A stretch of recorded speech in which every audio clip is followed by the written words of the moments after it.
Welcome, everyone. Thank you for being here today, this morning, or as we move into the afternoon. Oh, yeah, I was just getting there. Go get them. Good morning, everybody! Thank you, Representative. Thank you very much.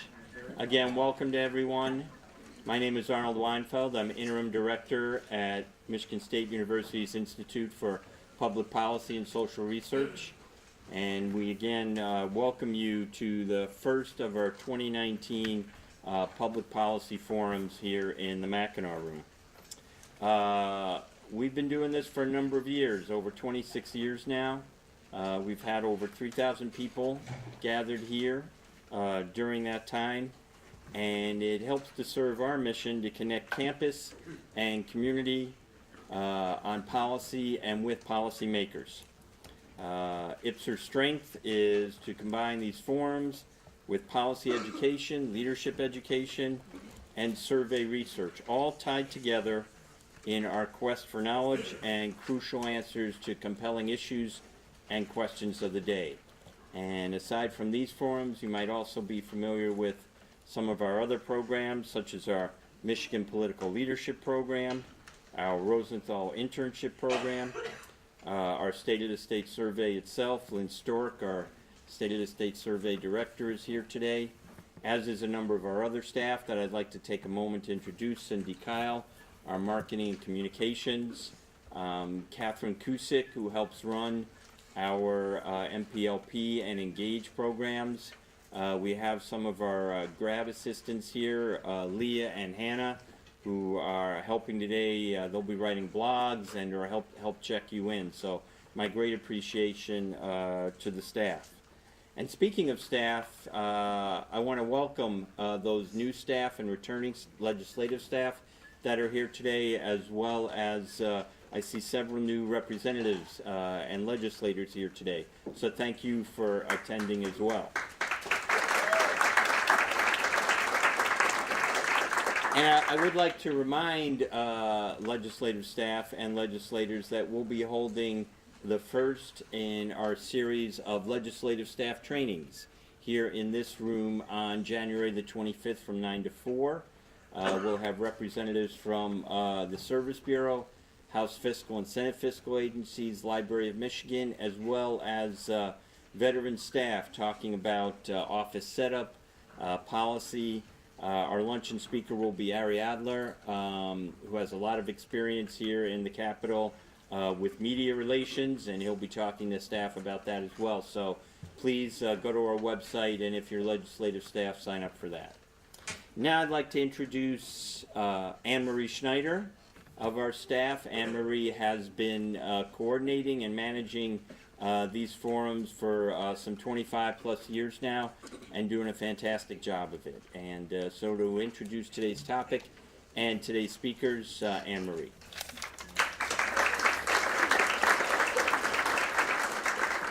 Thank you, Arnold. It's such a pleasure to work with you. One of these days I'm going to get to introduce him. Good afternoon. Thank you for being here today. We need your help. We need your help on this problem that we're going to be talking about today. We need your help in solving a double crisis, one you will undoubtedly learn quite a bit about today, opioid use and suicide. As Arnold mentioned, the Institute highlights the work of university faculty who are working on the state's biggest challenges. So the goal is to bring good information to policymakers and decision leaders for consideration in their decision making. This afternoon we have a well-informed, a well-accomplished panel to speak with you about opioid use and suicide, and as you may be aware, how those two are connected. They're very much connected. So before I introduce you to our panel experts, how many of you know about or suspect opioid use in your community? Raise your hand. I want you to keep your hands up. How many of you have known of someone who has had a suicide in their family? How many of you have had a suicide in your church or your local school? So that's way too many. That's way too many. We need to help each other address this problem, and I'm sure the panel joins me in calling on you to listen up and see what you can pick up today as far as what we can do about this crisis. First speaking with you today is Dr. Courtney Cuthbertson. Dr. Cuthbertson is a community behavioral health specialist for MSU Extension. She has worked with the CAPE Project. The CAPE Project is the Campus Advocacy, Prevention, and Education Project, and it examines the campus culture for prevention of these kinds of problems, interpersonal violence and opioid use, suicide problems. So with MSU Extension, she carries out research and programming regarding mental health and substance use education. So she's going to be talking with you about what she's learned from those community discussions, how to really begin that community discussion wherever your residence is, and talk a little bit about what she's learned on prevention and intervention at the community level. What are the resources available to you in your community? Secondly will be Dr. Jennifer Johnson. Dr. Johnson is a C.S. Mott Endowed Professor of Public Health in the MSU College of Human Medicine. She's also a professor of OBGYN, psychiatry, and behavioral medicine with the MSU's College of Human Medicine. She conducts NIH funding, a National Institute for Health funding, on trials of effectiveness, cost effectiveness, implementation of mental health and substance use interventions for justice-involved populations and high-risk women. So she's going to talk with you quite a bit about how suicide and opioid use are connected. How do these two crises intersect? What have we learned about from those who have been in the justice system? What have we learned about substance abuse? Are there particular interventions or best practices that work well with at-risk individuals? And then finally, we're going to have Dr. Julie Liebler. Dr. Liebler is the Director of Outreach and an Assistant Professor of Criminology and Justice for Michigan State University. Prior to that role, she served 28 years in the East Lansing Police Department in a university environment. And so she's very familiar with these kinds of issues. She's spent 28 years serving as a police officer in various roles, and her latest role was as Chief of Police. Aside from teaching now at the university, she recently conducted research and published a policy brief concerning how to best improve the criminal justice system to fight Michigan's opioid epidemic. So that paper is posted on IPPSR's website, and we put that there for a resource for you. So often the first point of contact with these kinds of problems, obviously drug offenders, mentally ill, dependent family members, are the police. So they're the first people to be in contact with people who are struggling with these issues. So what she's done is she has talked with law officers, law enforcement, to learn what their recommendations might be on addressing these big challenges. So we're going to hold questions until all of the presenters have made their remarks. I'll come out to the audience with a microphone. Since we're taping this, you will need to have a microphone in your hand. Or I'll keep the microphone, but you will need to use it, okay? It's really nice that we're able to tape these forums because we can expose people who are not in this room to this information. So you can use it in your community, and it'll be available on YouTube. It usually takes us about a week, but that'll be available to you. Thank you for being here. The presentations will also be posted on our website. We're going to start off with Dr. Cuthbertson. And thank you. Good afternoon, everyone, and thank you for being here. I appreciate seeing the room full today. I know that these are very important topics, and many of us are concerned. We may have family, friends, neighbors, acquaintances that we know who have struggled with these issues, or we may be concerned about communities that we're serving and what we might be able to do. As mentioned before, I work for Michigan State University Extension as a community behavioral health specialist. So what I'll be talking with you about today, I'll give you a little introduction to Extension for those of you who may not be familiar. I'll talk about what we know about opioid misuse and overdose, as well as what MSU Extension has done related to these issues in Michigan communities across the state. I'll do the same as it relates to suicide, and then I do look forward to our conversation, our discussion after all the presentations are over. So what is MSU Extension? MSU Extension is an organization within part of the university. We have a presence in all 83 Michigan counties. We help people improve their lives by bringing them the vast resources, information, knowledge from the university into the community so that people are able to make decisions for their lives and hopefully live healthier lives. We are usually affiliated with or known most for our 4-H and agricultural programming. We also have programming in the areas of agribusiness, health and nutrition, community food systems, natural resources, government and public policy, and community prosperity. The area that I work in, community behavioral health, is relatively new to MSU Extension, but we are glad that we are able to do this work.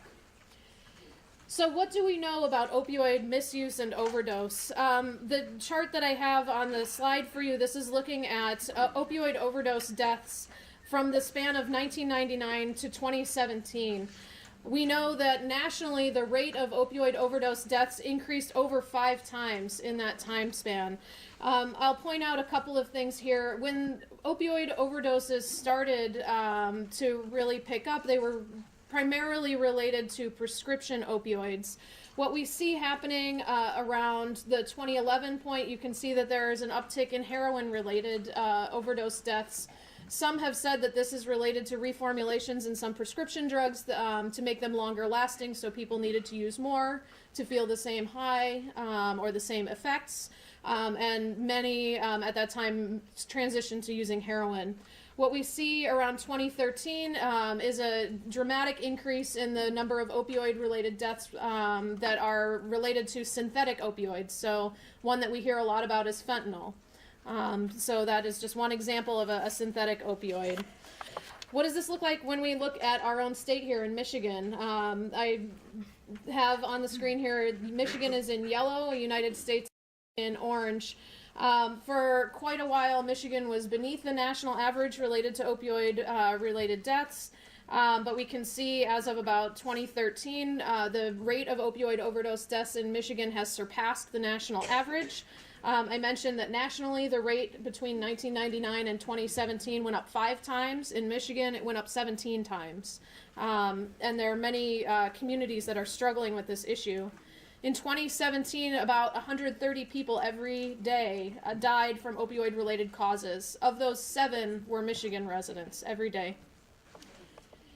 We have a little bit of an idea of what's going on around the state. We have some access to county-level data. What we see on the left, this is the rate of opioid prescriptions per 10 residents.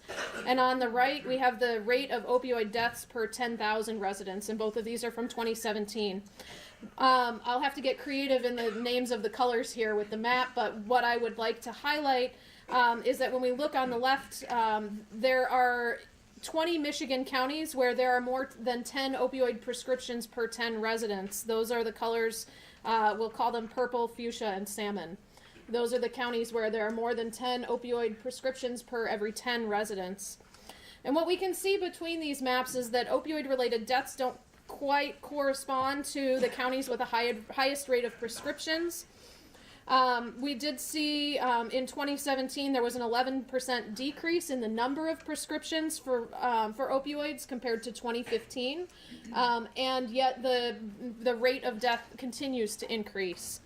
In 2017, there were still enough opioids prescribed for each resident to have 127 doses. So what is MSU Extension doing related to opioid misuse and opioid overdose deaths?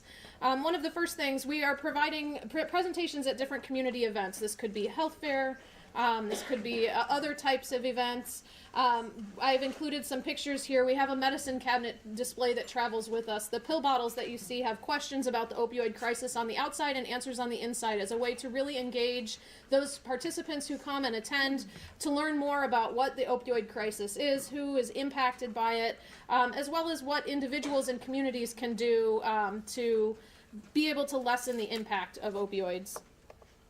In addition to those one-time type of events, we also have educational series that we put on around the state.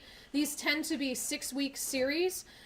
We do have our own original opioid misuse prevention curriculum for ages 14 and older that we're piloting this spring.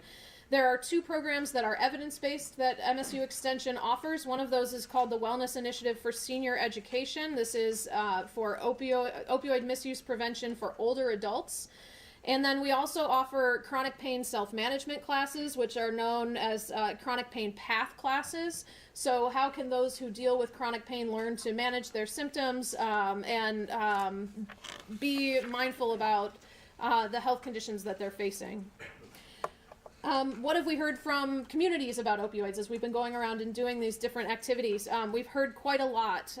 We hear community members say that they want more education for youth, even into elementary school ages, about what opioids are, how to identify them, and how to dispose of them properly. We've heard that there's a need to educate healthcare providers about risks related to opioids so that they can educate their patients. We've also heard that there's a need for education among employers, so employers know how to support their staff who may be in recovery. We've also heard loud and clear that there's a need for increased availability of and access to treatment. So in many rural areas, we know that there are shortages of healthcare professionals who can deal with this issue. It might take several hours to travel if you're in a rural area to get to a healthcare provider who would be able to help with substance use issues. We know we've heard from community members that they want more public transportation to be able to access healthcare offices, more employment opportunities for people in recovery, and really opportunities to lessen stigma and increase community dialogues. We also hear quite often that people want more opportunity to be trained in how to use naloxone, which is an overdose reversal drug. People would really like to have that available for low cost or free in their communities. We also hear concerns about legal issues. I want to help, but am I going to get in trouble if I help someone who's overdosed? What's going to happen for me? And then finally, we've also heard from some older adults that they're concerned that when they have a prescription for opioids, it's been difficult to get that prescription for those who are not misusing the drugs because of the different regulations and things that are in place. So those are the things that we've heard from communities about opioids. So what do we know about suicide? I just want to make a quick note on language here. I'm going to use the phrasing die by suicide or took their own life rather than commit or successful suicide out of respect for the topic and also because of the negative connotations that those terms have. So in 2016, there were over 1.3 million suicide attempts by adults in the U.S. and approximately 45,000 suicide deaths. We know that suicide attempts are higher among women, although more of those who have died by suicide are men. We can see that since 1999, the suicide rates in the U.S. have gone up 25%, and in Michigan, they've gone up about 33%. On average, one Michigan resident dies by suicide every 7 hours, and in Michigan, more than twice as many people die by suicide than homicide every year. Within the country and within Michigan, we know that suicide is the second leading cause of death for our young people. It's the second leading cause of death for ages 10 all the way up to 34, actually. So this is a big issue. It impacts people across the lifespan. There's some other things that we might want to take into consideration here. That first, about 25% of Michigan adults have been diagnosed with depression. That's nearly 1 in 4. Among Michigan high school students, more than 1 in 3 said that they felt sad or hopeless almost every day for the past 2 weeks, to the point where this was disrupting their normal activities.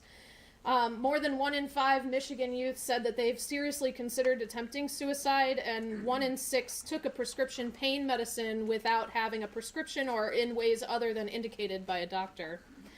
When we're thinking about these issues, we also have to recognize that opioid misuse and suicide are not necessarily separate issues.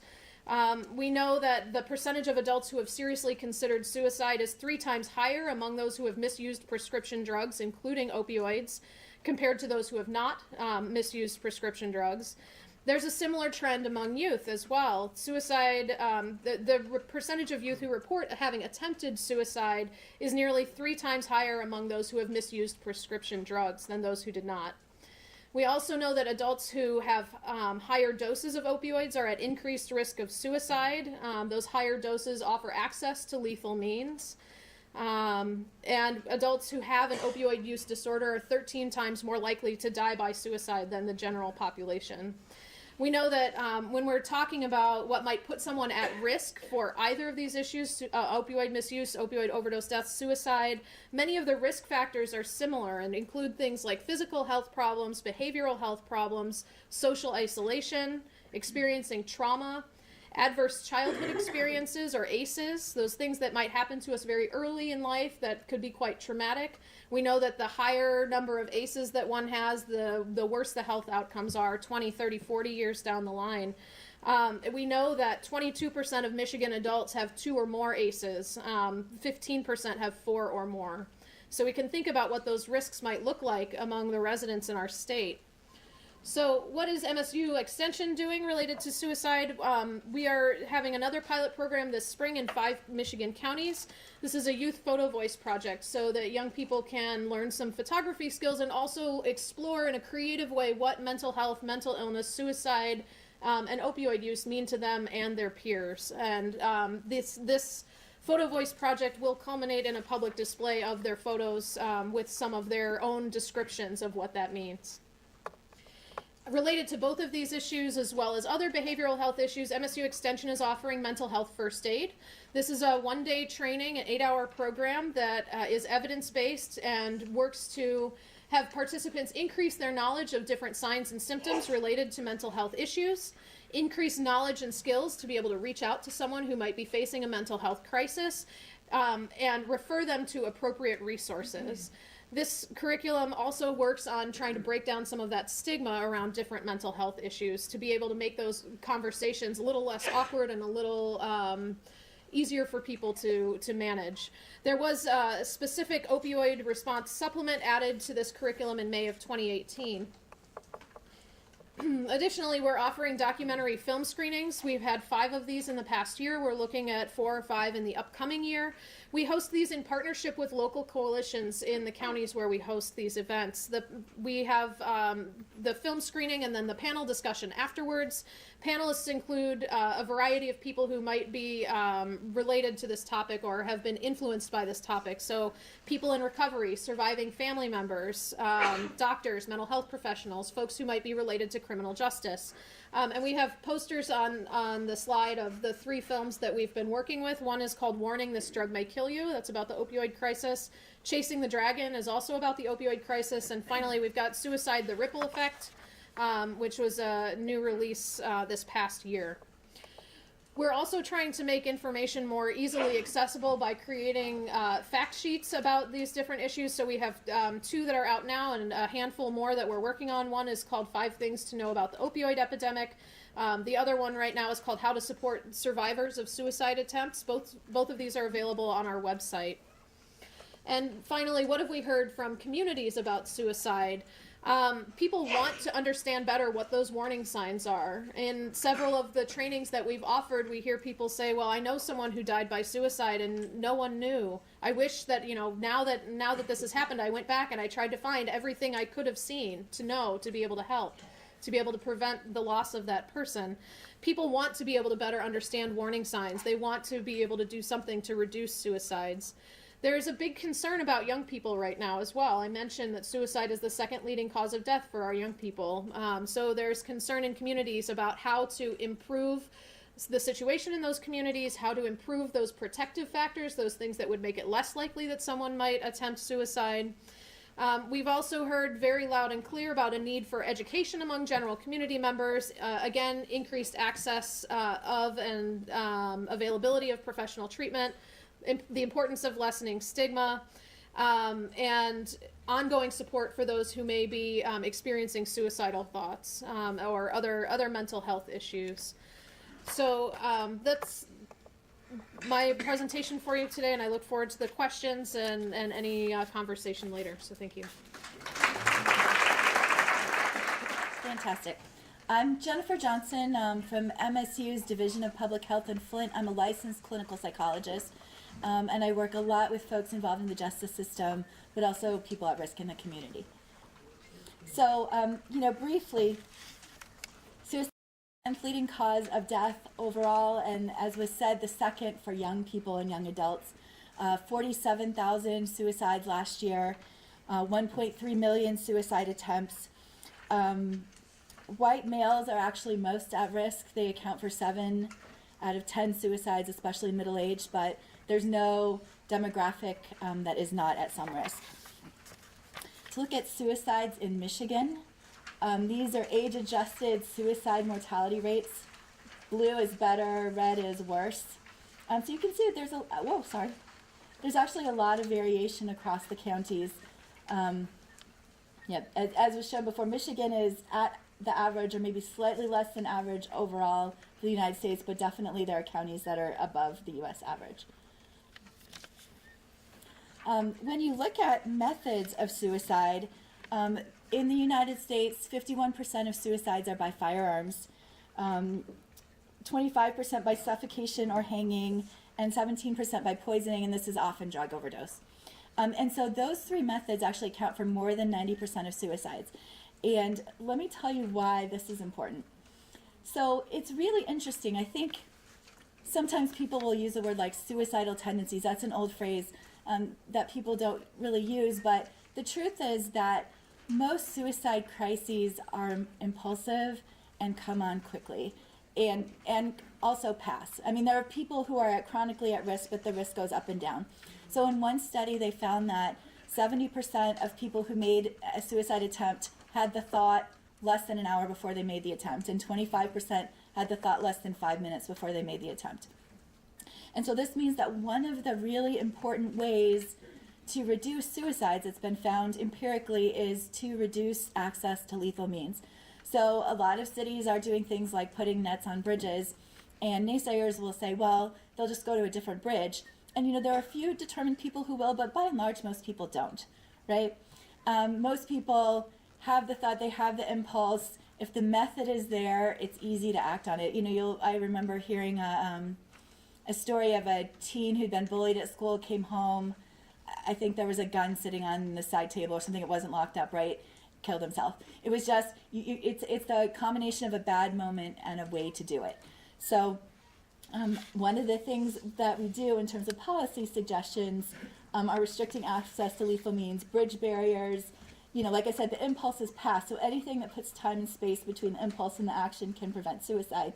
So, firearm laws have the potential to reduce suicide. We tell people who, own firearms, is it possible that you can give it to somebody else for a while? Like if we get a chance to see them before they act, right? Can you lock it up and give someone else the key? Can you store the bullets somewhere else other than the gun? You're just trying to do anything you can to put time and space so the person has time to think it through. There was a study of Golden Gate Bridge jumpers that lived, which is not very many of them, but to a person that they said that they didn't see any other solution before they jumped, and as soon as they jumped, they regretted it, right? So it's just that what you're trying to do is prevent this impulsive behavior. And not to say that a few aren't very well thought through, but like I said, for the most part, the impulse passes.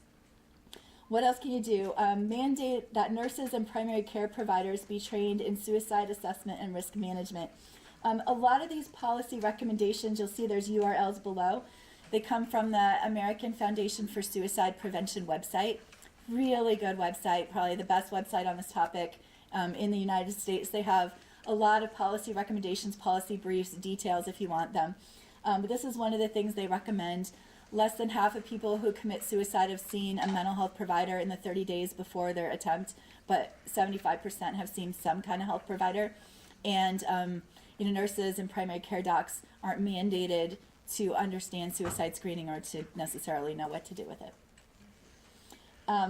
More policy suggestions from American Foundation for Suicide Prevention. require regular suicide prevention training for teachers and school personnel, and require schools to have comprehensive suicide prevention policies in place. There are things that are effective. There are very effective, simple screening measures that you can ask. There's something called the Columbia Scale for Suicide Severity Risk Assessment, CSSRS, but it's 5 questions. Teacher can be trained to do it. Are you having any thoughts about wishing to be dead? You having any thoughts about doing something to hurt yourself? Have you thought about how you might do it? Do you intend to act on those thoughts? Have you made a plan? So, I mean, there are trainings for lay people in how to do this, so have teachers trained and school personnel. Again, there's a policy brief below. Support state suicide prevention plans. Michigan has one. I'm sure if this is a topic that you're interested in, if you go to that website, we have a director of the plan. I'm sure she'd love to hear from you if you're interested in helping her in any way. She could tell you. Oh, are you here? Yay, she's here. See, there you go. She would love to talk. I'm sure. I haven't met her before, but I'm confident she would love to talk to you. So we have one, and this is, and what they're trying to do in suicide is go to these, they call them zero suicide systems, where, the whole state or all the hospital systems or all the agencies are working together to create the safety net. So schools, everybody. So please talk to the state coordinator. And then the last policy recommendation is to create publicly funded mental health crisis and urgent care centers. And I would say, like I said, if you're interested at all, the website for the American Foundation for Suicide Prevention is great, has great tips on how to talk to somebody you think may be at risk, and all those things. They have policy briefs and everything. Okay, there, I said that. They have written policy briefs, and there is a National Suicide Prevention Lifeline and National Suicide Text Line. I would love to have those posted everywhere. Okay, so quickly, drug overdoses. We went over a little bit the county differences. I think my data are 2 years older. But anyway, red is bad, blue is good. You can see that there are definitely variations across the state. 73,000 drug overdose deaths in the U.S. last year. I think when I looked at the stats, Michigan had maybe 2,700 overdose deaths and about 1,500 suicides last year. So one of the things I want to say, I'm running a large study right now to try to prevent suicide for folks coming out of pretrial jail detention, and I'll talk about that in a minute. But these are people who are at risk for suicide, but also are, for the most part, a lot of them are heavy drug users. And what we're finding in our sample, we assess them and ask about attempts that they've made, and we're finding a lot of people are using drugs as a way to die. Some of them want to die because they feel like they can't recover from their addiction. Some of them get drunk or high, and it seems like a better idea. Some drink or use as a way to reduce their fears about attempting suicide, but we see a lot of drug use as suicide attempts. And so, when you're thinking about opioids or other things that you can overdose on, if they are sitting around your house and you have a bad day, just like a gun or anything else, it's sitting there beside you, it's really easy to use. And so that's, I think, maybe one of the reasons among many that people who use drugs are at risk for suicide. And again, poisoning is the most commonly used suicide method. And like I said, it's really interesting because we'll ask people, okay, and obviously these are non-fatal overdoses, right? But for every fatal overdose, there's probably 25 more non-fatal ones. So we'll say, okay, what happened? Often they never saw anybody. They just woke up or a family member put them in the shower or something. Or if they did, they passed out and someone took them in. Did you tell the emergency room doctor that this wasn't accidental? And for the most part, they say no.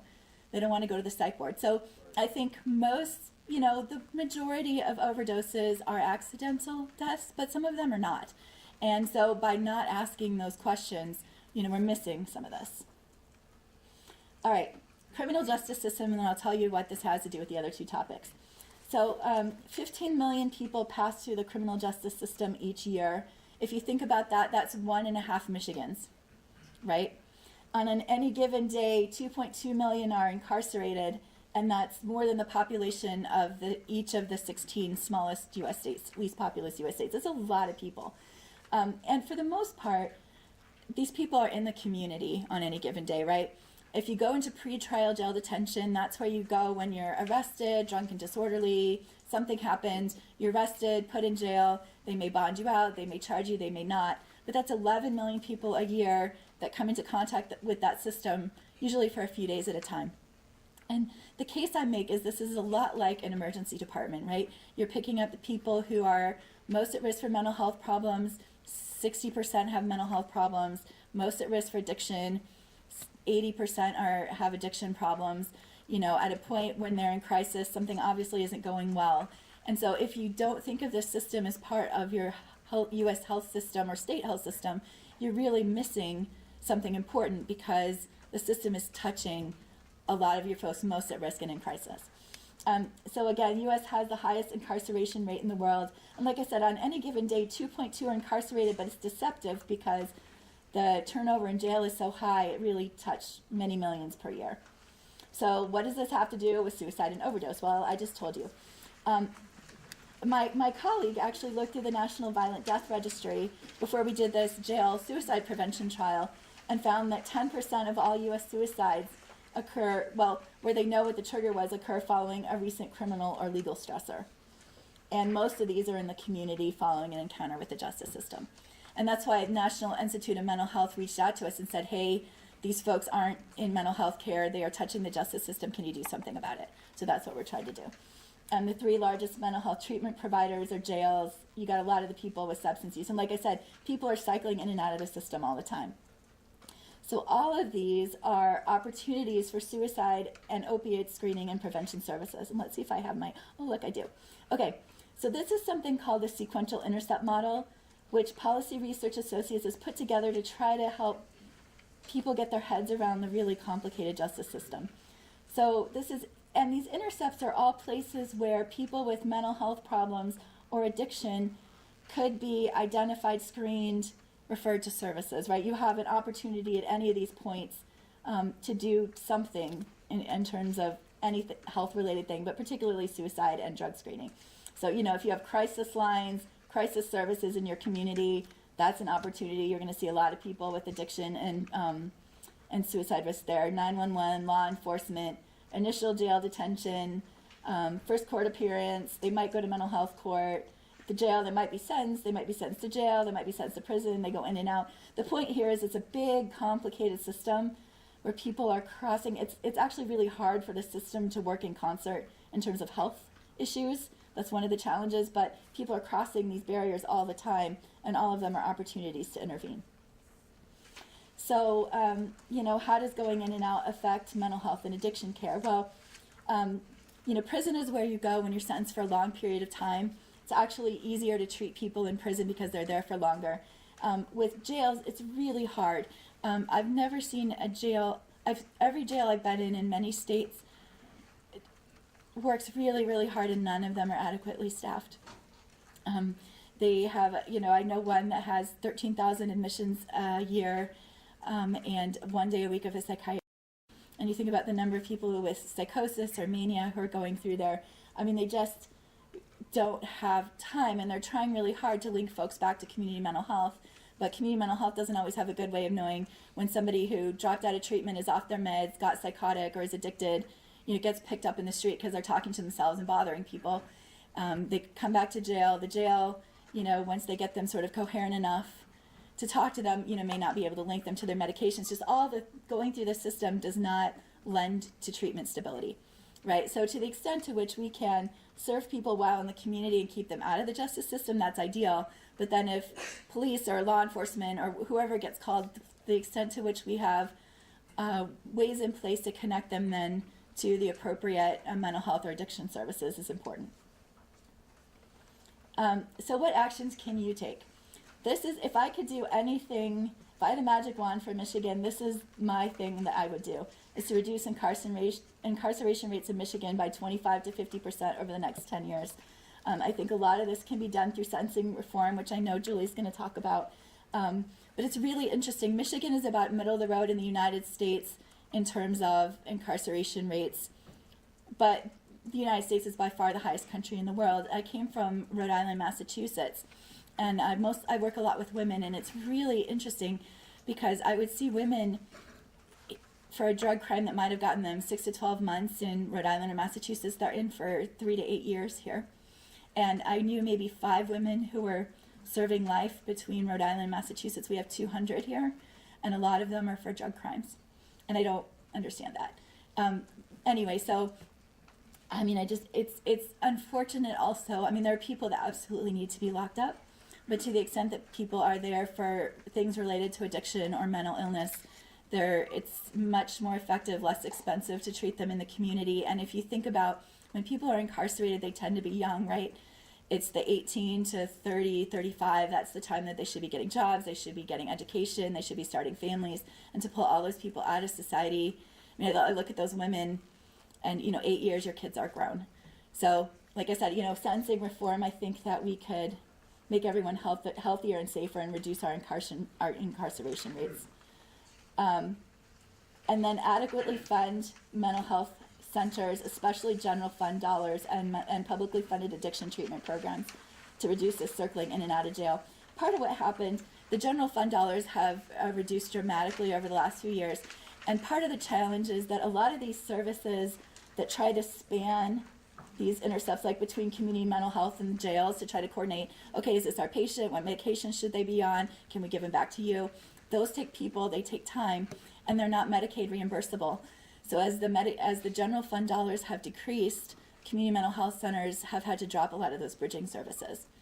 So there's not really a good way to pay for those things right now. So, to the extent to which community mental health has the dollars to do what it needs to do, you get less people, like I said, wandering the streets talking to themselves. What other actions can you take? Adequately fund jail and prison mental health and addiction services. If you talk to jails and prisons, they'll talk gamely about what they do and a lot, but I've never been across many states to ones that I thought had enough providers. They just don't have the money to do it. I think there's I know, because I've received it myself, there's sometimes public pushback, right? I pay taxes, I don't always get all the mental health treatment I need, why should they? But the truth is, that mental health and addiction are what keeps them in that system and keeps them committing crimes, and so it's in everyone's interest to treat them. And in a lot of jails, there's, or prisons, there's a 90-day wait for mental health services. There's just not enough. What other actions? Reduce barriers to and encourage use of medication-assisted treatment like methadone, Suboxone, buprenorphine, naltrexone in the justice system and in the community. This, it doesn't work for everyone. Some other things work for some people, but in the literature, this is by far has the best support for most people needing medication-assisted treatment to recover. And there's, I work a lot with folks from Alcoholics Anonymous and Narcotics Anonymous, AANA.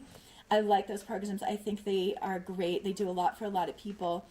There is a tradition of some people in those programs that you shouldn't need a drug to recover from a drug. That can work against people taking mental health medications or medications for addiction. But the truth is, with opiates, a lot of people do need methadone or Suboxone to recover. They're just not going to. And especially by the time someone's in the justice system for something opiate related, it's really irresponsible not to be talking to them about that option. And a lot of the treatment providers don't, simply because that's not, they might come from an AA or a different background, and that's just not how they're oriented. And sometimes they'll say, oh, well, they've been in for 3 years, they're clean, why would they need it on their way out? And like I said, if they're already in prison for something opioid related, they're pretty seriously addicted, and really somebody should be talking to them about these options. Encourage community doctors to consider offering medication-assisted addiction treatment to everyone, justice involved or not, and then create incentives rather than disincentives for treating people addicted or justice-involved patients, because there's this attitude of we don't want those patients. And the truth is there aren't enough docs, I don't think, in Michigan prescribing MAT. We just need more. Help service provision organizations know and follow key research evidence. There are effective non-opioid and non-medication treatments for many kinds of pain. Physical therapy, massage, relaxation, acupuncture, cognitive behavioral therapy, jail packs. Some people do need opioids, but many people don't. And so, getting more of those out there, training more pain docs who understand how to treat pain without opioids. Mandated substance use treatment is effective, so don't let people tell you it's not. And many justice-involved clients will need medication maintenance treatment. And also, it's tangentially related, but raise the age. 17-year-olds shouldn't be mandated to be in adult prisons. Nothing good happens there. And then contact me. I'm happy to work with you to solve these issues. I tell people a lot of times, I don't think, most of these issues, most health issues, I think could be solved through policy. I'm a clinician, I'm a researcher, but truly I think if I wanted to change everything, I would be a lawmaker. So I think you guys have the ability to really make the important changes. So thank you. Good afternoon, everyone. I've decided that Courtney and Jennifer are going to be tough acts to follow, so hopefully your food coma has taken effect and I'm going to do just fine. Okay? So, I'm going to talk a little bit more about the criminal justice response in general. I'm not focused on suicide specifically, but I think we can all agree that if we can stem the tide of drugs coming into our area and into our country and into our state, that's certainly part of solving this process. So with that, just to give you an overview on the opioid crisis as it relates to criminal justice, as you can see, Courtney and Jennifer did a great job sort of reinforcing the fact that we have a significant problem and we haven't conquered it yet, but 10% of the economic burden of the opioid crisis is borne by criminal justice agencies. From 2013 to 2017, we went from $78.5 billion to $5.4 billion. So I cannot stress enough how much of an impact and a strain that this has had on criminal justice agencies. If you think of the time that it takes the police to respond to an overdose call, to investigate fatal accidental deaths, non-fatal overdoses, additional training, the cost of providing Narcan. Most Narcan is provided to police agencies through grants, but there's been talk. I mean, those things cost money, and are those going to be continued to be funded? I can tell you that when I worked at the East Lansing Police Department, I cannot remember an overdose call. I'm sure there were one or two, but I think in 2017 there were 12. And we're not talking about, there's no demographic. There's college students, there's middle class people, there's all kinds of people that fall into this. So it's a very big issue for the criminal justice system, and it's put a big strain on everyone.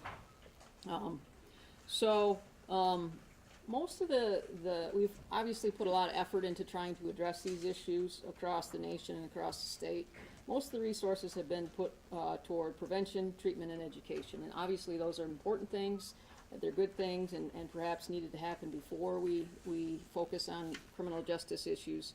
But I think that if we can do more to address, sort of the drugs that are coming into this country and into our state and sort of stem the tide that way as well, I think we can perhaps have a little bit more success. So I think Michigan's been doing a great job in addressing some of the opioid issues here. In 2015, Governor Snyder formed a task force and then later turned into a commission. They made, they did an extensive review of the issues, what solutions there were, and actually passed a series of 10 laws. I've highlighted the ones that have helped the criminal justice field the most. Some of these just took effect within the last 6 months. Review patient subscription across the state, so they put it into a computer system. It's called the MAPS, Michigan Automated Prescription System, to make sure people aren't doctor shopping and getting multiple prescriptions for the same issue. Anybody that gets more than a 3-day supply, I think that's a huge thing. Limits prescriptions to 7 days for acute pain, so we're not seeing, you go to the dentist or an oral surgeon and you get a tooth pulled and they'll give you a 30-day supply in the past. So this even applies to veterinarians too. So there's been a lot of good changes here. And then they spent a lot of money upgrading the map system from sort of an antiquated system to more of a state-of-the-art, real-time data tracking, more user-friendly, and that kind of thing. So those things have helped. And then some of the other ones that I didn't put up there, but I think are good too, is there are educational components that haven't even taken effect. 2019, 2020, schools will be required to add that to their curriculum in terms of opioid overdose, prescription drug overdose, those types of things. And there's also a requirement for doctors to educate the patients that they prescribe these to as to the potential consequences. So, in terms of what we've done thus far, I think we've moved forward. Obviously, there's still a lot to do, but I think we're off to a good start. So, I received a grant from the Michigan Applied, it's called the Michigan Applied Public Policy Research through IPPSR, and I appreciate that, thank you. And I, and so my focus here is to look at what's been done, what's working, what can we do differently from, the criminal justice view. So what I did was I surveyed the Michigan narcotics investigators and county prosecutors. So throughout the state of Michigan, I sent out 252 surveys to all the narcotics officers in the state of Michigan. And then, 140 response. So getting 140 responses from police officers is almost a miracle. So I'm very happy with that. And then I sent out to all 83 elected prosecutors in the state of Michigan and received 21 responses. So that's the survey sample. So what I'm going to do is highlight some of the things that I think pertain to this group in terms of what challenges investigators face, what challenges prosecutors face, and what recommendations we can glean from those. So, first thing, it's difficult to build a case against large-scale dealers. Okay, so most of our small-scale dealers are addicts. It's difficult to use them as informants, and they're less credible witnesses at trials. Juries tend to be skeptical about what they have to say. Sometimes they're difficult to locate to even get them to testify. And when you investigate narcotics crimes, it's essential that you have cooperation from the people that are using or small-time dealers. You need to, in order to get to those dealers that we want to get to, we need their cooperation, and it's very difficult with addicts. And, as Courtney and Jennifer have said, we're not going to solve anything by putting addicts in jail. They're selling drugs to supply their habit. We need to get to the people they're doing this and making a lot of money at it and sort of causing the problem.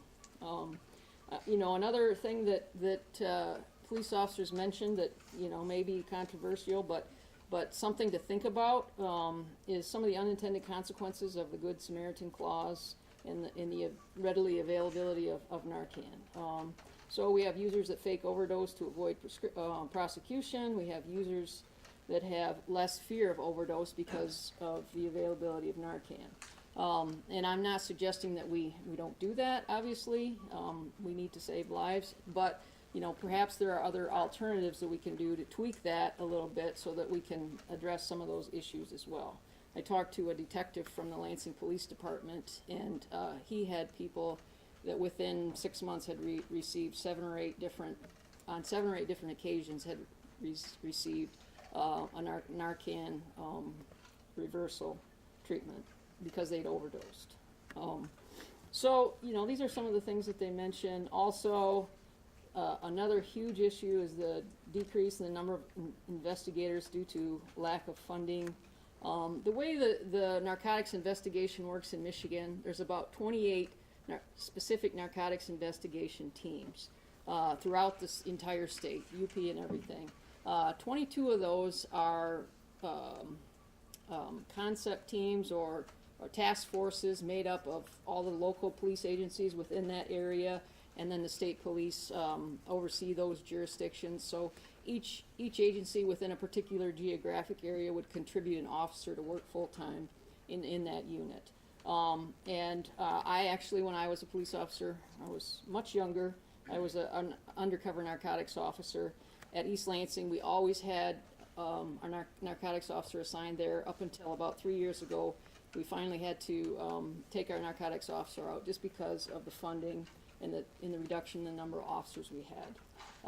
I just talked to the state police coordinator of all of the teams yesterday, and she indicated to me that, in the northern Michigan area, UP and that, they have 4 to 5 investigators that cover 3 to 5 counties. So, and you saw on some of the data that was provided that, this isn't, constricted to the urban counties. This is all over the state, and some of the rural counties have worse problems than the suburban ones do, and urban ones do. So 3 to 5 counties for 4 to 5 people, it just isn't enough. 5 to 6 members for 1 to 2 heavily populated counties. Just heard the other day, Ingham County, so Ingham, Eden, Clinton is one team. They went from 14 officers down to 5 in a matter of a couple years. So at that point, they're just doing triage. There's not time to do extensive investigations to, do, some of those cases are very labor intensive. They involve records searches and all kinds of things like that. So because of the recession, police departments are still trying to recover, and it's just, this is one of the biggest issues that they're having problems with.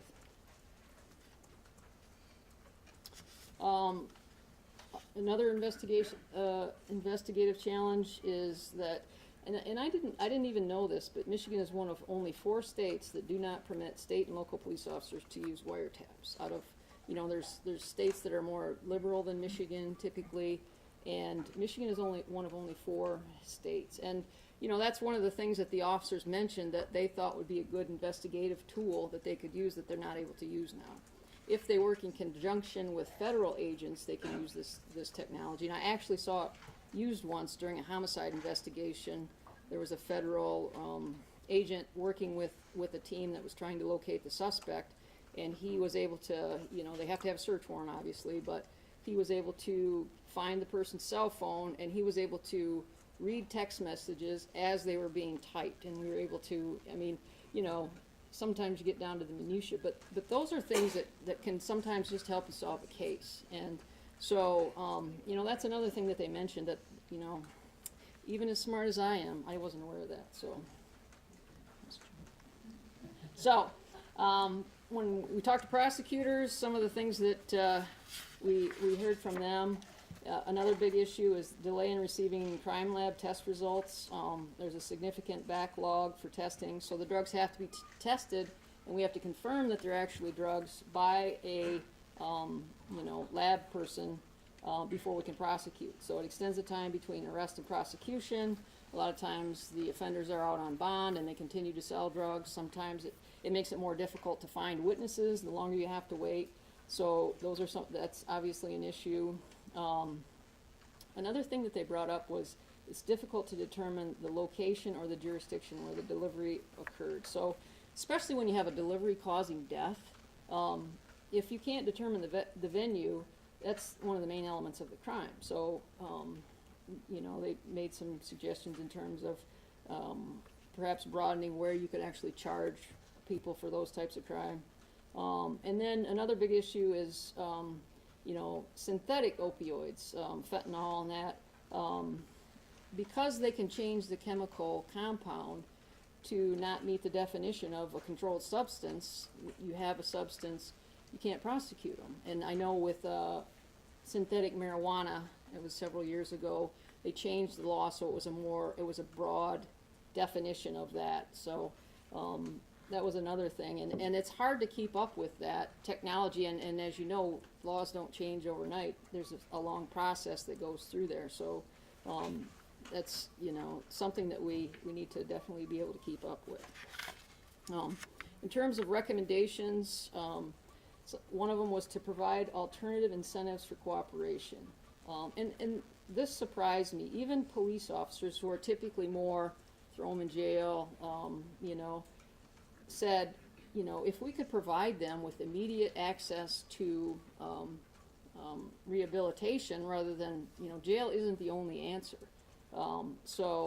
And another thing they suggested was immunity for medical care workers who report patient information related to overdose. Obviously with HIPAA, which is a federal law, there's privacy issues, but you know, if you have a case where there's 80-some people that have overdosed on a bad batch of synthetic drugs and we can't get their health information to determine where this came from, obviously that's an issue. Another one is to consider requiring counseling and or rehabilitation services for Naloxone recipients and for those who utilize the Good Samaritan Clause. So, you know, I think we need to do a little bit more research on this, but I think perhaps we can stem some of the people that are just, you know, not just fearless when it comes to taking these drugs. I don't know if that's going to matter or not when you're that addicted, if that's going to help or not. Consider wiretap legislation and increase funding to state and local police agencies for additional investigators and investigative resources. So more training for the MAP system, more officers that are out there doing these investigations, providing local police, state police, county police with funding just to get the bodies out there to find, you know, to do these investigations so we can get to the larger scale dealers. Increase funding to the state police crime lab so we can get rid of some of this backlog. And then consider legislation that addresses the analog issue. Either one of the recommendations I heard from the England County prosecutor, who's here today, thank you, is to have the law tied to the licensing bureau so that the licensing bureau can, any change they can just quickly change it. So the law points to the licensing bureau to be sort of the keeper of the formula, or some sort of a broad formula that covers everything. And then and this was a big thing across prosecutors, police, everyone that I talked to, is to look for more of a broad range of options. You know, the hammer isn't always the solution, and I think that we've come to the conclusion that heavy sentencing doesn't work, especially for narcotics cases. There's just not, it doesn't accomplish what it's intended to accomplish. So putting users and addicts in jail isn't the solution. So if we have a broader range of options for prosecutors, so for example, if a friend gives somebody a drug and they die, obviously there should be a consequence, but does it need to be the same as if there's a dealer? You know, so maybe there's a law change that allows for different sentencing options. More drug courts, social services, any other evidence-based practices that have been identified that can help to deal with this issue. So, you know, what we need to do is look at this with a holistic approach and whatever we can do to solve the problem and not focus on, you know, what feels good or what, take the emotion out of it. Use the research and use the people that are out in the field and find out what they think. And so I think if there's one thing I've learned between being a practitioner and being a researcher is that you need both. You really need to use the advice of practitioners, but you also need to support that with research. You know, we have a lot of laws, sentencing laws, that we did out of emotion and fear that we need to tackle this and this is the solution without really looking at the research. So I think if I could offer any advice, it would be to include research into your solutions. So with that, I'm available if you have questions for me as well. My office is in East Lansing, and I'm here, so I'm happy to serve as a resource for any of you that have questions or need further research, anything like that. So thank you. System, it's the health community. It fits communities in general. So I've learned so much in the short time that I've tried to become more familiar with this issue. They talked about the different ages and the incidents, death incidents. When I looked it up in the Center for Disease Control website, what they said was, between 15 and 54 is when this is happening. So when you look at the average, pre-15 and after 54 really throws it off because, they're looking at the population in general, right? So they're focused on that middle age between 15 and 54. And I think all of our speakers spoke to that age group in some way. So those are the people we want to pay close attention to. What I had wanted to do is throw a picture up here of a lot of smiling faces, really diverse group of people, because those are the people, young, old, middle-aged, those are the people we're losing to this double crisis. And I think we wanted to pull that emotional piece out a little bit so that we could talk about policy recommendations and be really sensible about our movement forward. So let's hear from you. What are your questions? I know I have one. Someone had mentioned that this hits the veterinarians, and I'm wondering if you could explain that a little bit. They haven't been part of this equation. Is this on? Okay. So the opioid crisis does involve veterinarians when we think about the different prescriptions that animals can get. So this is information that through MSU Extension we've delivered in rural and farming communities, that when we think about individually what we can do to lessen the impact of the crisis, we can lock up our own prescriptions, but we also have to think about the prescriptions that our animals may get. So the other thing to consider is that veterinarians also use the MAPS system. So when you look up an individual, not only their personal prescriptions would come up, but ones for animals that they own as well. Thank you.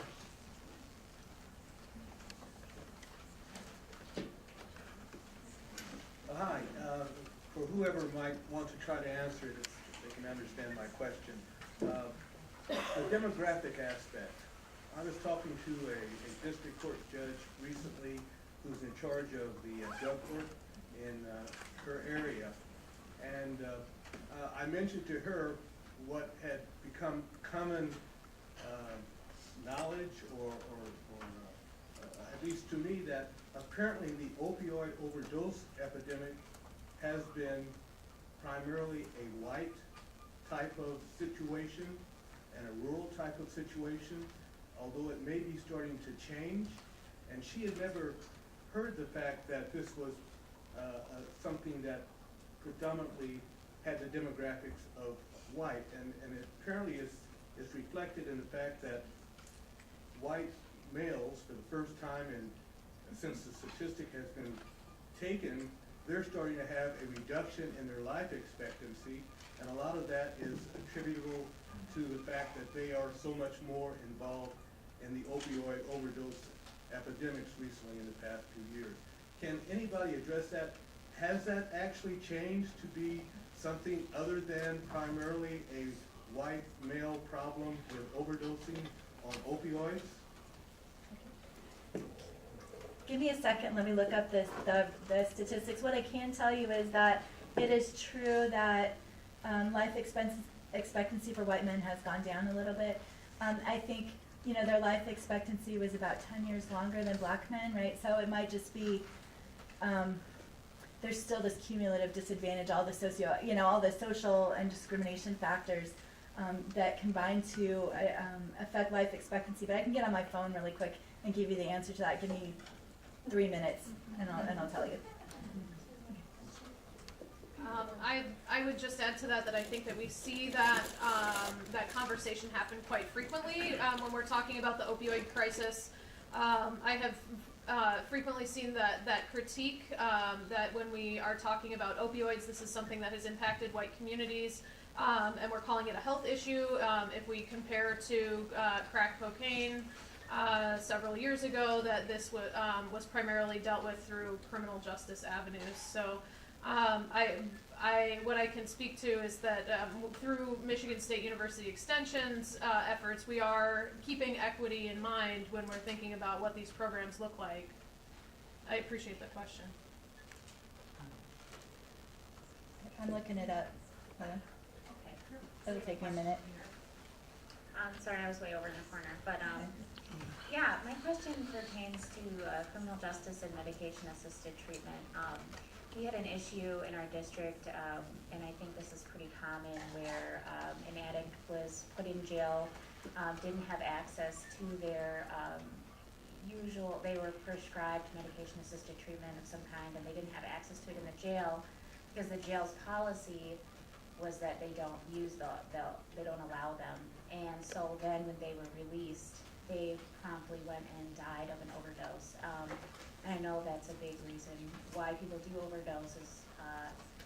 When they're recovering, they're at especially greater risk of overdosing. So I just wondered, what are the challenges and barriers around, is it a communication issue, is it a funding issue, when it comes to, treatment in jails? I think I can answer that. Yeah, go ahead.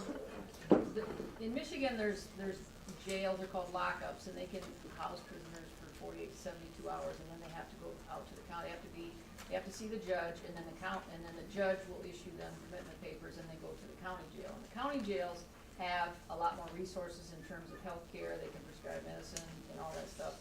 Local lockups don't have that capacity. Those are for short-term care.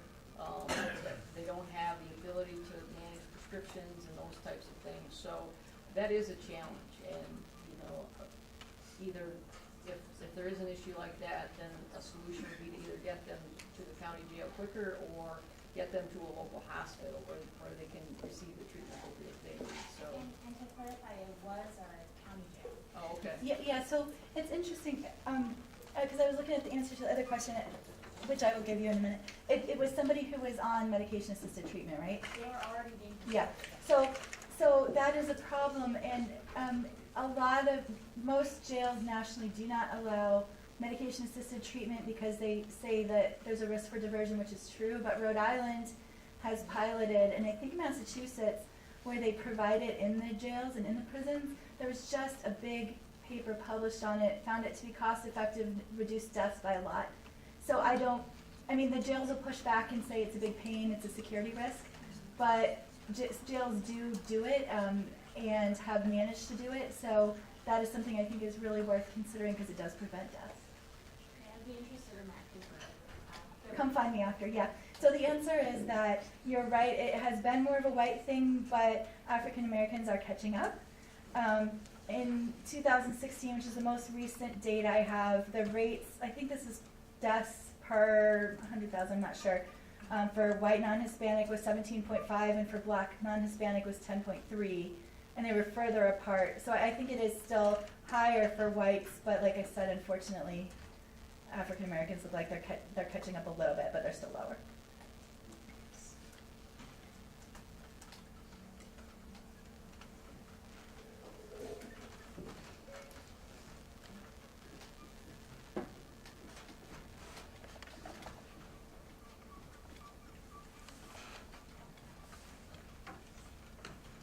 So I'm guessing my question is probably gonna be more targeted toward Jennifer. So just a little bit of history about me. My husband passed away from an opiate overdose, and I'm a recovering person myself. So my question is, are you talking to drug addicts in the community and asking them what they think will help with this situation also? So, that would be probably a great question for you. So the folks I work with are primarily justice involved, so I do ask them, but I'm less out in the community. I'm a lot in the jails and with folks involved in the justice system. So did you talk to people in the community? Because I think that's a great question, right? Really. Do you have suggestions? I do. That wasn't a part of my research, but Yeah. but there are several professors at MSU in criminal justice that do research specifically with that population. That just wasn't part of my research, but. Thank you for the question. I'm sorry for your loss. I appreciate you sharing your experience here. I would say with some of the different community conversations that we have had folks in recovery attend, as well as people from Families Against Narcotics and other organizations. And what we've heard as a need is related to support from employers for folks who are in recovery, that they better understand the challenges that people go through in the recovery process. I'm curious if you had one top suggestion, like if you had a wish for Michigan about overdoses, what would it be? Okay, say that again. What would be my suggestion? Yeah, what would be your number one thing you would do? My number one thing, well, this is part of potentially what I intend to do. I would like to give people an artistic outlet for their emotions. That's the biggest thing, is not having the coping mechanisms to deal with life on life's terms, having some kind of ability to express what it is you're thinking, what it is you're feeling without the verbal communication, because a lot of the times people are intimidated or they don't feel like they're articulate enough or smart enough, and especially when they come from traumatic backgrounds, you know, it's a lot harder, and especially if you know the history of what happens with trauma on the brain, it affects the broca's area of the brain where you can't actually physically talk about it, right? So let's give people an outlet that they can express their feelings and emotions through some artistic outlet.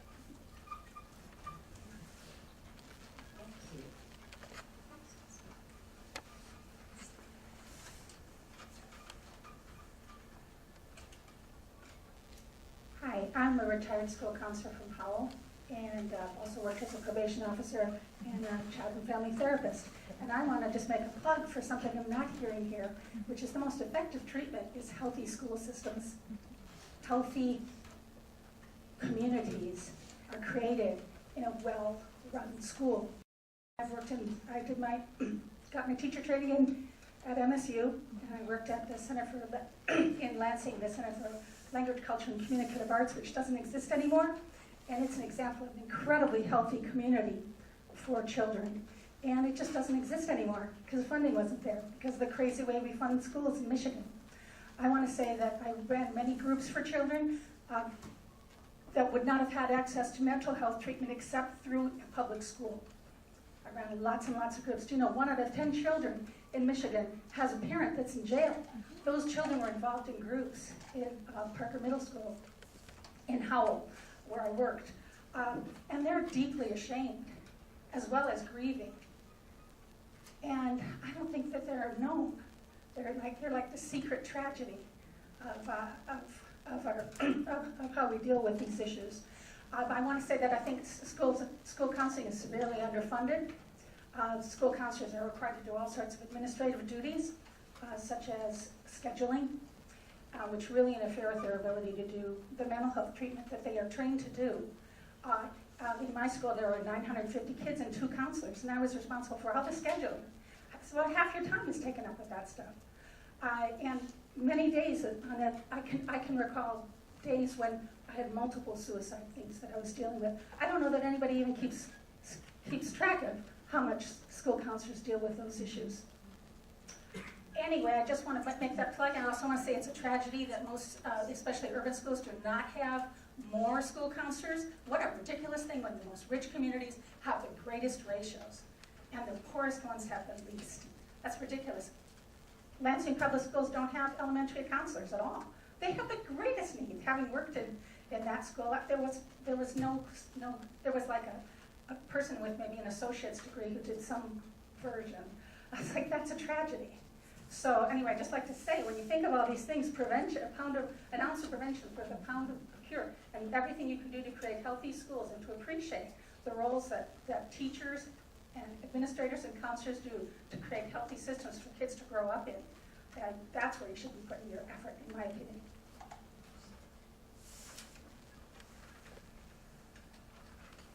Good afternoon. My name is Paula. I work for Michigan State Police. I'd like a show of hands for any of you that have heard of the Angel program, please. Okay, so great. I'm glad to see that many hands. The Angel program is a fairly new program. It's what I work in, and it allows any addict to walk into any Michigan State Police post, and we will help you get connected with treatment services. So that's my plug there. I have business cards over here. Spread them around. Please share that we do this, because we are statewide and we can help. Our biggest need is immediate immediate access to treatment. There's a very narrow window with addicts. And if they walk into the post, we need to be able to connect them, and we can't always do that. So, thank you.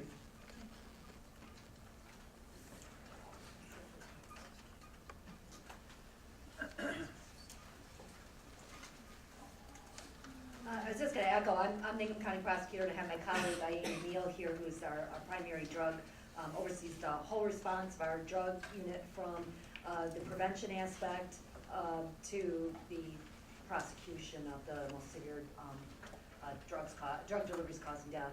I'd like to reiterate what a friend from Howell said, and as well as Paula from MSP. Those are two critical needs. The immediate response for opiate addiction is getting people into treatment right away. You can't wait, 20 days, a month, or months for that opportunity, especially if we're trying to get people who have incentive, like Dr. Liebler is talking about, to be involved in actually helping us get to the root of who's really the serious drug dealers. The other aspect is, and we were talking about this just before lunch started, is that you have to have healthy schools. The educational system really drives everything else in our community. We know that unresolved trauma, as was mentioned by a few people, is almost everybody in prison, has unresolved trauma. One or more ACEs, many of them the four or more alluded to. We're looking at how we can do the criminal justice system differently. But you have people doing really awful things, and we just, at that point, you often don't have an opportunity but to incarcerate them. But we know that the trajectory could have been very different. And I don't know how many legislators are left and how many policy staff are left. I used to be an LSB bill drafter back a long time ago. This is critical. It's critical for appropriations. It's critical for every decision that's made because it crosses all the appropriations bills. It crosses all of the decisions that are made. Don't do punitive longer sentences as an option to deal with this problem. Look at how we address the needs of the people who are either self-treating because of they're using drugs as a way to avoid their emotional problems, or at any rate, I guess that's all I need to say. But I just agree with what people have said about dealing with the underlying issues if we're going to deal with criminal justice issues. And we'll be sending a link to this video to our legislators and posting a number of the resources that were noted earlier. MSU Extension will put a link to their website, some of the resources, the National Prevention website that you had noted, Dr. Johnson, and the paper that Dr. Liebler has is already posted, but we'll make it more obvious and get that out to legislators. Thank you. Can I ask a question about veterans? Absolutely.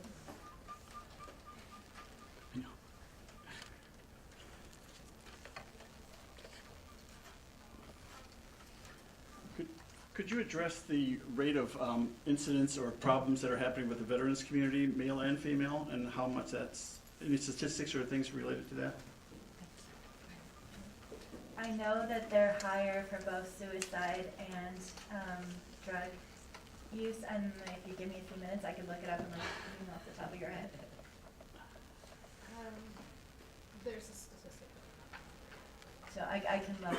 They are higher though. And for the same reasons that we're talking about, right? Folks come home with exposure to trauma, and coming home can be really hard. And for all of those reasons, veterans are at higher risk. And like I said, if you give me a few minutes, I can tell you exactly how much higher.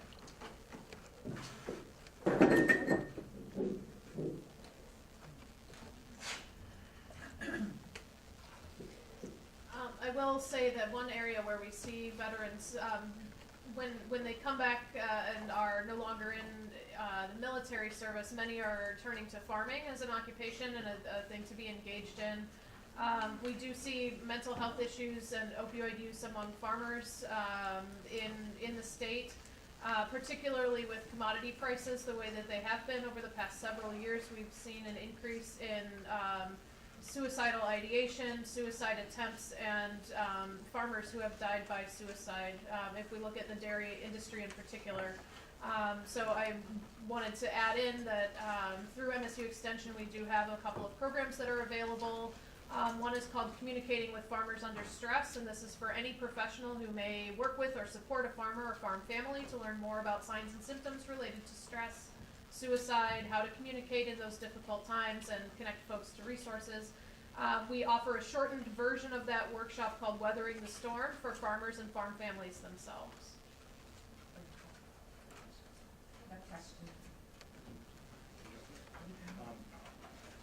So what about, is there a statistically significant difference between drug addicts who were raised in two-parent households versus one-parent households? And if there is a statistically significant difference, what are some early intervention has been sort of a topic that's been covered, which is fantastic. What are some early intervention measures that can be taken specifically regarding household and family? Risk for what? Overdose death, suicide death? What? Well, I was thinking just drug addiction in general, opioid addiction, not necessarily death, but opioid addiction. Victims of people who are addicted to opioids who were raised in a one-parent household versus two-parent household. What the statistics are on that? Yeah, I'll tell you what I know, so I don't know the specific answer to that. I do know that a two-parent household is a protective factor across a lot of outcomes, but I don't know the specific answer to that.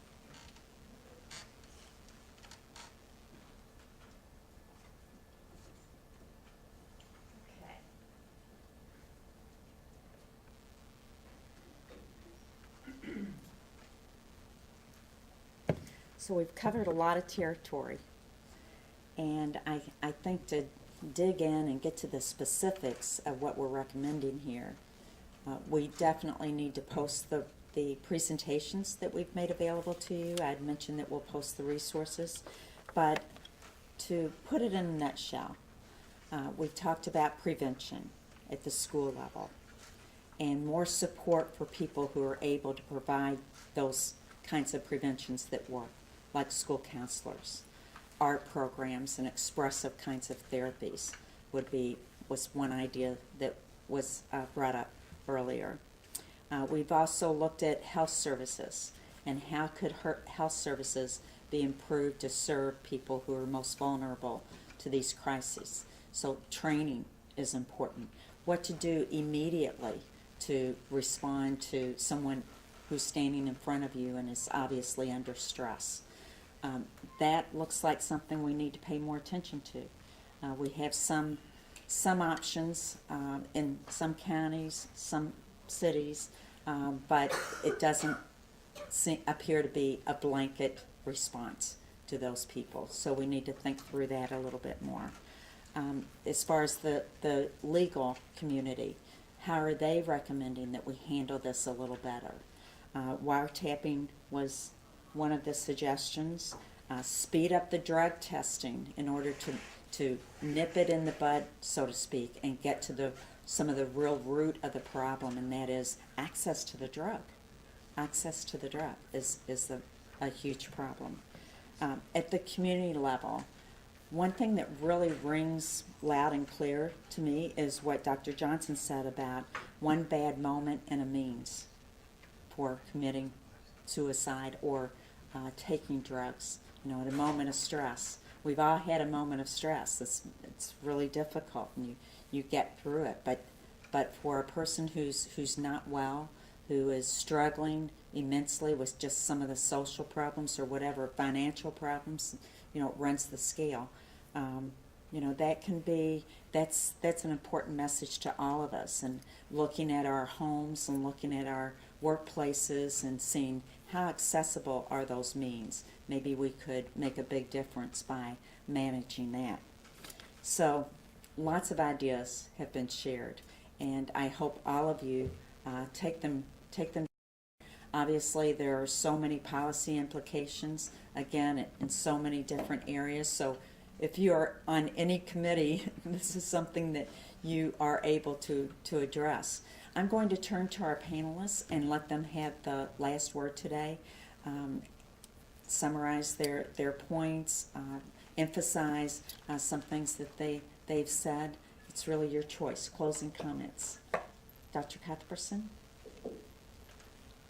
Well, I'll take another moment to thank you all for being here and to be part of this conversation. I think that these are very important issues that we're dealing with in order to help people in our state and in our communities to live better and longer lives. I think we've heard a number of recommendations here today, and I am thinking back to a conversation I had over lunch. You know, where do we start with this issue? And is this a systems level thing? Is this a law issue? Is this a health issue? And I think that the important thing to remember is that we all can have a role to play in reducing suicides and reducing opioid misuse and overdose deaths. Whether that is locking up our own prescriptions or starting a conversation with our neighbor, normalizing these conversations can do a lot. And if we are in positions where we can impact legislation and funding to be able to put more money into prevention programs, as well as those programs that can help for folks who are struggling with these issues. One of the top things that I think needs attention is access to and availability of treatment. So putting more funding into those treatment options so that people don't have such long wait times to get the help that they're asking for and the help that they need, or don't have to travel as far to get that help. Thank you. The suicide rate in veterans is 2.1 times higher than civilians. So, and it actually, interestingly, so it's higher, it's about twice as high as everyone else for doctors and 4 times as high for veterinarians. So, so my take homes, I mean, I think we said them. I agree with starting early. I agree with equitably funding schools. I agree with, you know, anything we can do to protect children from trauma and give them opportunities. All of that. It's sad because I go out and when I run some groups and things at the jail, and when I look, I just see all these young people. Like, they're young. They just don't need to be there. So, you know, my takeaways are, you know, reduce incarceration rates. Let's have people there that need to be there, but let's, you know, have better and more accessible community mental health and addiction treatment and schools and everything else for everyone else. I was talking to a person from Detroit, and she said that they, in their county, have a hotline that you can call and get screened for substance use over the phone and referred to treatment immediately. So, you know, that time matters, and so obviously if Detroit's doing it, we can do it. Yeah, I don't have anything else to say other than I think these issues are policy issues, and I think a lot of these can be saved or changed through policy, funding in particular. Thank you. I just want to say thank you everyone for coming in. I'm very honored to be here. It's, you know, sometimes we lose focus when we're doing research. Ultimately, the goal should always be to inform policy, and the group here is the group that can make those changes. So I guess in addition to what the other 2 speakers have said, I would encourage you to use research to inform your policy decisions and to ask the people that are most involved with the issue for their advice as well. So thank you. Thank you. That's excellent. Well, could you help me in giving a round of applause for our panelists?